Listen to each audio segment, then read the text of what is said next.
Hi everyone, I wanted to make a quick video just showing you 3 Beatles related items that I've gotten recently. I wasn't really going to do it until I had a lot more stuff to show in one shot, but the real inspiration was because of this. It's a little poster that's given away in some stores when you buy the brand new 50th anniversary deluxe edition of the White Album remix.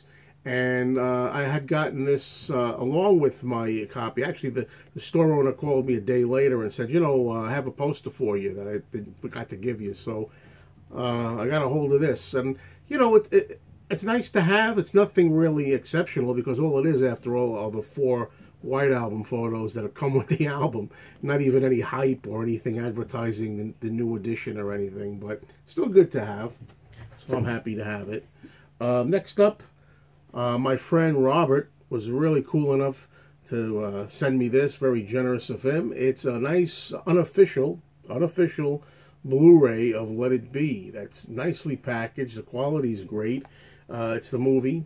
And various versions of the movie, various, I guess, you might call prints of the movie.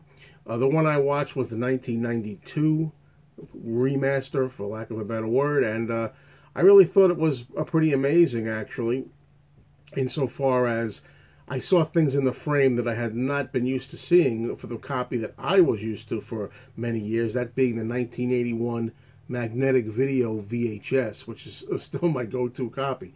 So it was pretty cool. Plus, there were different extras on here and video clips and this particular one I was watching, by the way, the 1992 remaster uncut. It comes from a Japanese, I guess showcase, for lack of a better word. Has the Japanese writing on the bottom. That's not really removable. Hopefully, we're going to be getting this officially in a couple of years, maybe. We never know. I hope so. It's also got some commercials for the album Let It Be Naked. And you see some footage in there that you've never seen before. A lot of this footage was new to me, some of it, in the extras. So that was pretty cool.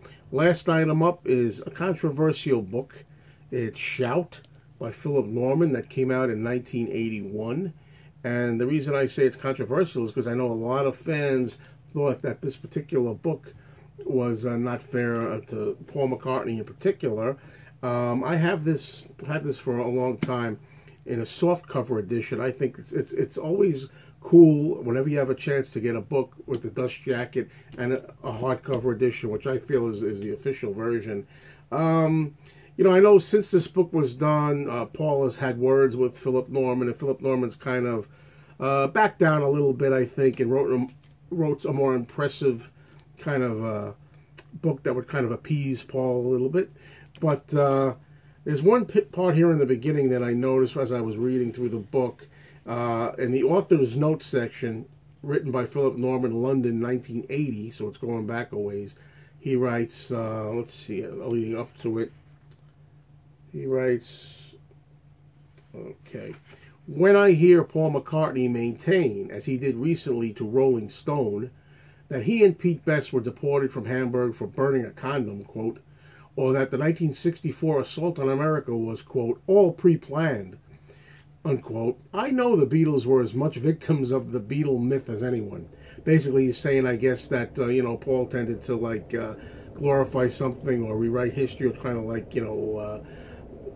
beef it up a little bit. Paul's always said that the Beatles had this plan that they wouldn't go to America unless they had a #1 record there. When I Want to Hold Your Hand became #1, that's what finally made them decide to go ahead and pounce on the Americans, and that's not the case at all. It's since then been proven that, in fact, the Ed Sullivan trip and the journey to America and everything was already planned before I Want to Hold Your Hand and hit #1. It just was a lucky break in a way.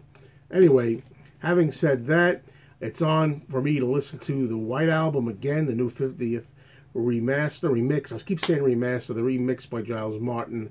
I've played it once. I want to hear it another time or two before I gather my thoughts to make a video in the very near future on what I generally think overall of the sound of the new White Album.